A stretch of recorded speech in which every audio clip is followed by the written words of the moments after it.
உயிரோடும் உணர்வோடும் கலந்து வாழ்கின்ற அன்பு உறவுகள் அனைவருக்கும் வணக்கம். சிறப்பு வாக்காளர் திருத்தம் என்கிற பெயரில் எஸ்ஐஆர் என்று இந்த கொண்டு வந்திருக்கிற இந்த சிறப்பு வாக்காளர் திருத்தம் என்பது இதை வாக்கை திருத்துவது என்பதையும் தாண்டி வாக்கை திருடுவது, பறிப்பது என்ற நிலையில் உள்ளது. இங்கே மக்களாட்சி தத்துவத்தை ஏற்றுக்கொண்ட, ஜனநாயகத்தை ஏற்றுக்கொண்ட நாட்டில் மக்களுக்கு இருக்கிற, குடிகளுக்கு இருக்கிற கடைசி வலிமைமிக்க கருவி, கடைசி மதிப்புமிக்க உரிமை என்பதே வாக்கு தான். அந்த வாக்கையும் பறிக்கிற ஒரு கொடும் சூழல் இங்கே உருவாகியிருக்கிறது. இந்த சிறப்பு வாக்காளர் திருத்தத்தின் மூலமாக பீகாரில் மட்டும் 81 லட்சம் வாக்குகள் விடுபட்டிருக்கிறது.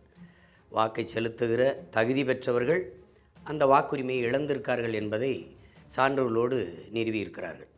இங்கே திடீரென்று அவர்கள் சொல்வது போலி வாக்காளர்கள், கள்ள வாக்கு செலுத்துபவர்கள், இறந்தவர் அவர்களுடைய பெயரிலும் வாக்குகள் இருக்கிறது, அது தொடர்ச்சியாக கள்ள வாக்காக பதிவாகிறது என்ற குற்றச்சாட்டை வைக்கிறார்கள்.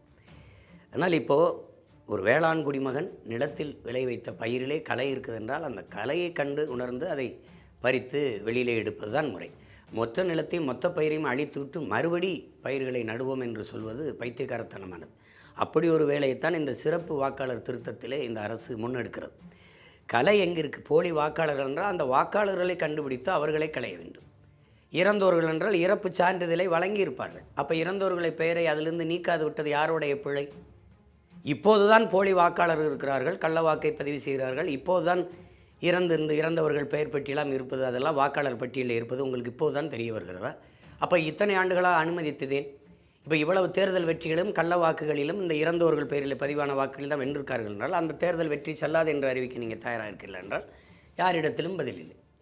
ஒரு வாக்காளர்களிடம் அணுகி இந்த வாக்கை சரிபார்ப்பது, ஒருவேளை இந்த சிறப்பு சீர்திருத்தம் மூலமாக எல்லாருக்குமான வாக்கை நீங்கள் மறுபடி பதிவு செய்ய சொல்கிறீர்கள். நீங்கள் கேட்குற ஆவணங்களை கொடுக்க தவறினாலோ, ஒரு வாடகை வீட்டில் இருப்பவர் வேறு ஒரு முகவரிக்கு போயிருந்தால் அப்போ அந்த இடத்துல வாக்கை சரிபார்க்க வருவர் இந்த வீட்டில் இல்லை என்றால் அந்த வாக்காளர் இல்லை என்று அடித்து விடுவார், அவர் வாக்கு பறிபோய்விடும். இப்படி பெரிய இக்கட்டான சூழல் ஒவ்வொருவருக்கும் இருக்கிறது. இப்போ இந்த நிலையிலே இந்த வாக்காளர் திருத்தத்திலே இப்போ இதில் இந்த இறந்தோர் பேர் வைப்பாளர்னா அவங்க இறப்பு சான்றிதழை சமர்ப்பித்திருப்பார்கள், அது ஒப்படைத்திருப்பார்கள், அவர் பேரை நீக்கிவிடலாம். இதை விட்டுவிட்டு மொத்த பேரையும் நீங்கள் கொடுங்கள் என்றால் அதற்கு ஒரு கால இடைவெளி தேவைப்படுகிறது. குறைஞ்சது ஒரு 6 மாத காலம், ஓராண்டு காலம், அதிகபட்சமாக ஒரு 6 மாத காலமாவது கொடுக்கணும். இப்போ நவம்பர் 4 ஆரம்பித்து பிப்ரவரி 7க்குள் முடிக்கணும் அப்படின்னா அடுத்த மாதத்திலே தேர்தல் வரும்போது இந்த 2 மாத காலங்களுக்குள் மொத்த வாக்கையும் சரிபார்க்கணும், அது பதிவு செய்யணும் என்பது எவ்வளவு நெருக்கடியான சூழலை உருவாக்கும். அதிலே நீங்கள் இந்த வாக்கக அதிகாரிகளாக பூத் லெவல் ஆஃபீஸர் அப்படி போட்டது யார் என்றால் அவர்கள் ஹெல்த் லேபர் என்கிறீர்கள். அவர்கள் அங்கன்வாடியில் வேலை செய்கிறவர்கள், இந்த துப்புரவு பணி செய்கிறவர்கள், இந்த சத்துணவு கூடத்தில் வேலை செய்கிற ஆயா அம்மாக்கள், இவர்களெல்லாம் அந்த பணியை செய்ய வைக்கிறீர்கள். இப்போ மதிப்புமிக்க வாக்குக்கு நீங்கள் என்ன மதிப்பு கொடுத்துருக்கிறீர்கள்? இப்போ இதுக்கு இவ்வளவு கால இடைவெளிக்குள் இதை எப்படி சரிபார்த்து முடிப்பீர்கள்? இப்போ விசாரிக்கும் போது ஒவ்வொரு தொகுதியிலும் 20,000 வாக்கு, 26,000 வாக்குகள், 30,000 வாக்குகள், சில இடங்களில் 1 லட்சம், சோழிங்கநல்லூர் எல்லாம் 1 லட்சம் வாக்குகள் பதிவாகவில்லை, விடுபடுகிறது என்று கடைசி நேரத்தில் நீங்கள் அறிவித்து விட்டீர்கள். இவ்வளவுதான் வாக்கு என்றால் என் வாக்கு விடுபட்டு போய்விட்டது என்று அது மறுபடி விண்ணப்பித்து அந்த வாக்கை புதுப்பித்துக் கொள்வதற்கு, அந்த வாக்கை தக்க வைத்துக் கொள்வதற்கு கால அவகாசம் இருக்கிறதா என்று யோசிச்சு பார்க்கணும். இல்லை, உடனே தேர்தல் வந்துடும். இப்போ 100 விழுக்காடு வாக்குகள் இருக்கும்போதே 60-65 விழுக்காடு தான் பதிவாகுது. நீங்கள் 60-65 விழுக்காடு தான் வாக்கே இருக்கும் என்றால் எவ்வளவு பதிவாகும் என்று பாருங்கள். இந்த முறை அன்று வாக்காளர்கள் தங்களுக்கான ஆட்சியாளர்களை தேர்வு செய்தார்கள், இன்று ஆட்சியாளர்கள் தங்களுக்கான வாக்காளர்களை தேர்வு செய்கிற ஒரு கொடிய முறையாக இது இருக்கிறது.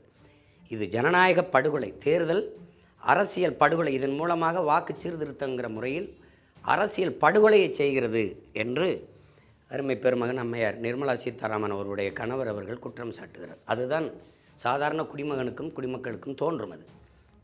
அதனாலே நம்ம எவ்வளவு போராடியும் இந்த எஸ்ஐஆர் என்கிற சிறப்பு வாக்காளர் திருத்தத்தை இவர்கள் கைவிடுவதாக இல்லை, வலிந்து திணிக்கிறார்கள். ஒரே நாளில் பணம் சென்றாது என்றார்கள், குடியுரிமை சான்றிதழ் CAA என்று உடனே காட்ட வேண்டும் என்றார்கள், ஆதார் தான் அனைத்துக்கும் நிவாரணம் என்றார்கள், ஆதார் தான் அனைத்துக்கும் அடையாளம் என்றார்கள். இப்போ ஆதார் அது பயனற்றது, அது ஒன்றுமில்லை என்கிறார்கள். இப்போது இந்த சிறப்பு சீர்திருத்தத்திற்கு அவர்கள் கேட்குற இந்த ஆவணங்களை திரட்டி கொடுப்பதற்குள்ளே காலம் ஓடிவிடும். ஆனாலும் பீகாரிலே இருப்பவர்கள் அங்கே அவர்கள் அம்மா அப்பா வாக்கு செலுத்தியிருந்தாலே இங்கே வாக்குரிமை எடுத்துக்கொள்ளலாம் என்கிறார்கள்.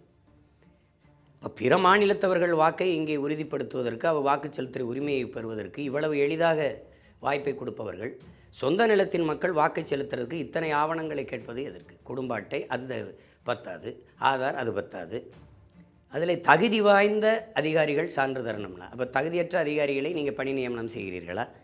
எங்களுக்கு சான்றிதழ் தருபவர், ஏற்பு சான்றிதழ் தருபவர் தகுதியான அதிகாரியா இல்லையா என்பதை நாங்கள் எப்படி கண்டு உணர்வது? இது எவ்வளவு கேலிக்குத்தான ஒரு அணுகுமுறை என்று பாருங்கள். விண்ணப்ப படிவத்தை பூர்த்தி செய்து நிறைவு செய்து கொடுத்து விட்டீர்களா? அப்படி இல்லை என்றால் அதை செய்வதற்கான முயற்சி செய்யுங்கள். ஏனென்றால் காலங்கள் ஓடிக்கொண்டிருக்கிறது.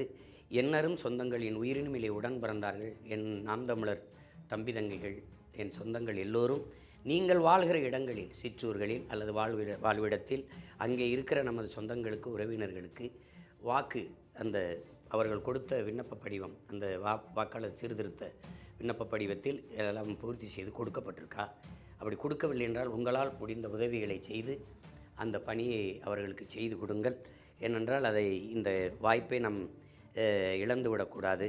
இவர்கள் சொல்கிற கணக்குப்படி பார்த்தால் 1.5 கோடி வாக்காளர்களை வெளியேற்றுவார்கள் என்று தோன்றுகிறது. அந்த வாக்காளர்கள் அவர்களுக்கான வாக்கு அது இல்லை என்றால் வெளியேற்றுவார்கள். ஏன்னால் இது அவர்கள் வழக்கமாக செய்கிற ஒன்று. தங்கள் வாக்குகளை வைத்துவிட்டு மற்றவர்களான வாக்குகளை இல்லாத ஆக்குவார்கள். அப்படி ஒரு ஏமாற்ற சூழல் எந்நேரம் மக்களுக்கு வந்துவிடக்கூடாது என்பதற்காகவே உங்கள் மகன் இந்த பதிவை செய்கிறேன். எனவே என் அன்பு பிள்ளைகள், என் அருமை தங்கைகள், தம்பிகள், பேரன்பும் கொண்டு நான் நேசிக்கிற அந்த பெற்றோர்கள் இதில் கவனம் செலுத்துங்கள். ஏமாந்து விடக்கூடாது. ஏமாறுகிறவர்கள் இருக்கிற வரை ஏமாற்றுவர்கள் இருக்கத்தான் செய்வார்கள்.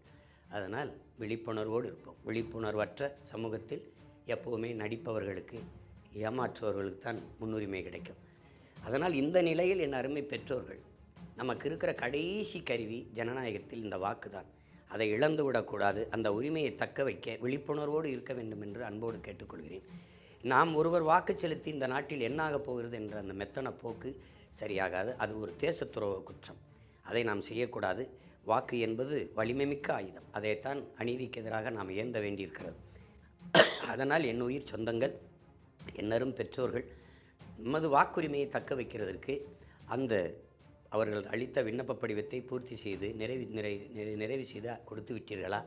அப்படி இல்லை என்றால் அதை செய்வதற்கான முயற்சி செய்யுங்கள். ஏனென்றால் காலங்கள் ஓடிக்கொண்டிருக்கிறது. என்னரும் சொந்தங்கள் என் உயிரினுமிலே உடன் பிறந்தார்கள், என் நாம் தமிழர் தம்பி தங்கைகள், என் சொந்தங்கள் எல்லோரும் நீங்கள் வாழ்கிற இடங்களில், சிற்றூர்களில் அல்லது வாழ்விடத்தில் அதை விட்டுவிடக்கூடாது. நன்றி, வணக்கம்.